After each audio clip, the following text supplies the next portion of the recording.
Bonsoir. Trouver des remèdes aux grands déséquilibres qui affectent notre planète, c'est l'objectif ambitieux de la grande conférence sur la population et le développement qui s'ouvre demain au Caire.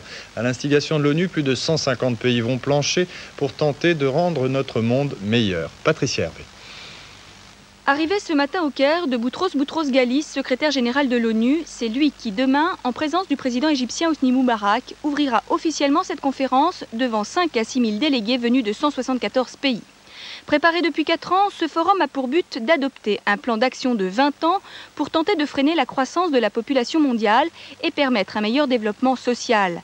La Terre a mis des milliers d'années à atteindre 5 milliards d'habitants, mais elle ne mettra que 65 ans à atteindre 10 milliards. Avec un déséquilibre géographique énorme, cette croissance s'opère à 95% dans les pays en développement, souvent assaillis de dettes. Il faudra donc que la conférence ait le courage d'examiner, voire de remettre en cause, le développement actuel et d'explorer les voies d'un développement durable. Pas facile, le Vatican et certains groupes musulmans y voient une tribune de défense de l'avortement et de la liberté sexuelle. De ce fait, plusieurs pays musulmans ont décidé de boycotter et surtout les islamistes égyptiens ont menacé de mort tous les participants, d'où une sécurité renforcée assurée par 14 000 policiers. Malgré ce climat tendu, l'objectif des participants est de mettre en place une réelle politique, mais qui nécessitera des sommes importantes, jusqu'à 17 milliards de dollars en l'an 2000. Croisade contre l'avortement, projet de voyage à Sarajevo, le Saint-Siège se mobilise en ce moment, mais la visite de Jean-Paul II en Bosnie reste au conditionnel. Malgré la rencontre entre son envoyé spécial et Radovan Karadzic, le leader des Serbes, des problèmes subsistent, les Serbes refusant de garantir la sécurité du Saint-Père. Quoi qu'il en soit, les préparatifs s'activent dans le stade de Sarajevo, où le pape doit en principe célébrer une grande messe le 8 septembre prochain. Politique, ce week-end a été hautement représentatif des débats qui vont animer la campagne présidentielle. À gauche comme à droite, pas de candidat officiellement déclaré, mais le Parti socialiste qui clôturait son université d'été semble privilégier la cible Balladur. On écoute Henri Emmanuelli, le premier secrétaire. Oui, mes chers camarades, M. Balladur est bien le recordman de la régression sociale. Je crois qu'il est le champion incontestable de l'inégalité, de l'injustice et de l'exclusion. M. Balladur est un conservateur, un vrai, de bonne souche, et tout aussi inapte à se réformer qu'il l'est à réformer la société française. Quant au RPR, plusieurs ténors du parti ont choisi ce week-end pour placer Jacques Chirac sur orbite présidentielle. Une bonne chose selon Bernard Ponce, le président du groupe RPR à l'Assemblée nationale, qui, interrogé au grand jury RTL Le Monde, a estimé qu'on avait ainsi cessé de jouer les tartuffes. Belfast, en Ulster, a connu cet après-midi sa première grande manifestation catholique depuis l'entrée en vigueur du cessez-le-feu de l'IRA. Ce fut l'occasion pour les Républicains de lancer aux protestants un appel à la réconciliation. Sur place, Stéphane Barbier de l'AFP. Venus avec des drapeaux aux couleurs de la République d'Irlande, plusieurs milliers de républicains ont écouté leur leader Gerry Adams, président du Sinn Féin, demander aux milices loyalistes de répondre au cessez-le-feu de l'IRA et d'arrêter de tuer des catholiques.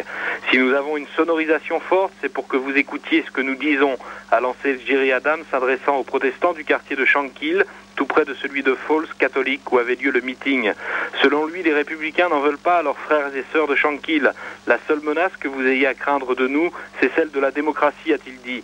Il a une fois encore demandé la démilitarisation des quartiers catholiques, qui, si elle n'arrive pas rapidement, sera entreprise pacifiquement par les habitants eux-mêmes.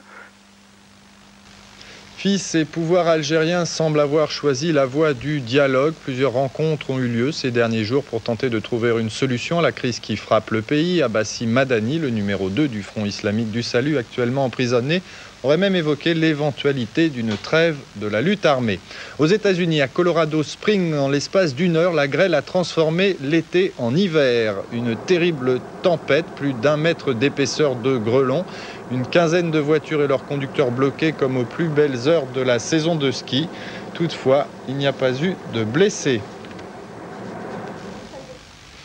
Plus calme, j'espère, la météo chez nous. Les prévisions avec Sophie Lovers.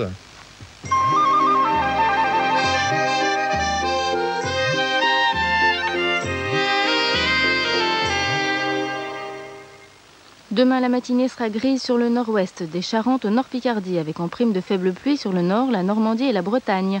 Les passages nuageux seront fréquents sur l'Alsace-Lorraine, la Champagne-Ardenne, la région parisienne, le centre et l'Aquitaine. Le soleil brillera généreusement sur la Provence-Côte d'Azur et la Corse. Partout ailleurs, on profitera de fréquentes éclaircies. L'après-midi, peu de changements. Le temps restera gris sur le nord-ouest. Le ciel deviendra variable sur la région Poitou-Charentes et le Limousin, tandis que des éclaircies gagneront du terrain sur le centre et l'Aquitaine. Les températures, elles varieront de 17 degrés à Brest, à 28 degrés à Marseille, Montpellier et Perpignan. Il fera 22 degrés à Paris. Dans un instant, l'équipe du dimanche. Excellente fin de soirée.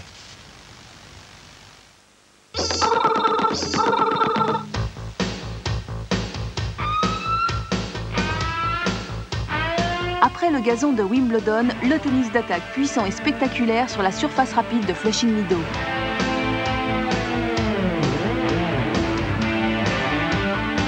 Vivez en direct de New York les phases finales de l'US Open à partir de la nuit du vendredi 9 au samedi 10 à 0h55.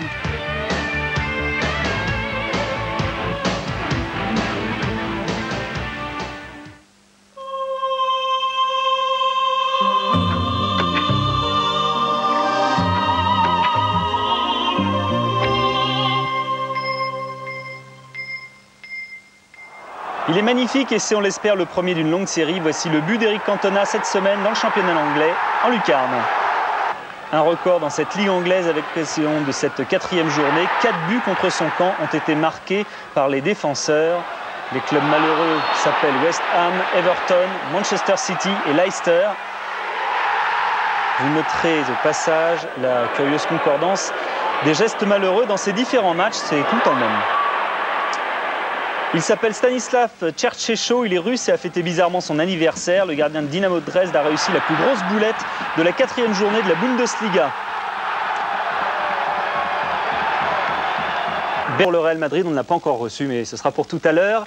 Là, avec le début des championnats espagnols et italiens, toutes les rubriques sont là. Ce soir, dans l'équipe du dimanche, toutes sauf une, celle des votes. On ne vous fait pas voter cette semaine encore, puisque la semaine prochaine, dans l'équipe du dimanche, vous aurez principalement la finale de Flushing Meadows. Il y aura quand même un petit peu de foot. En attendant, voici le sommaire de cette équipe ce soir.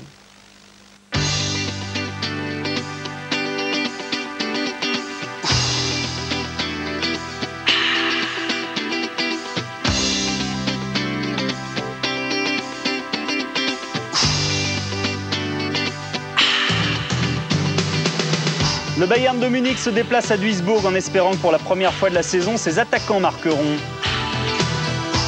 Le choc des cultures à San Siro avec Milan-Genoa. Le Hollandais Gullit affronte le Japonais Miura. Barcelone, le champion d'Espagne, va défier le Sporting Gijón sur ses terres. Stoïkov ne joue pas, mais Jordi Cruyff est prêt à le suppléer. Avant Slovaquie-France, Israël reçoit la Pologne à Tel Aviv dans le même groupe. Un aperçu de ce qu'attend l'équipe d'Aimé Jacquet. Chris Eubank est-il toujours simply the best? Son adversaire Sam Storey, un Irlandais, ne le pense pas. Madame, monsieur, bonsoir. On va retrouver également au cours de cette équipe du dimanche Jean-Pierre Papin qui sera avec nous au téléphone.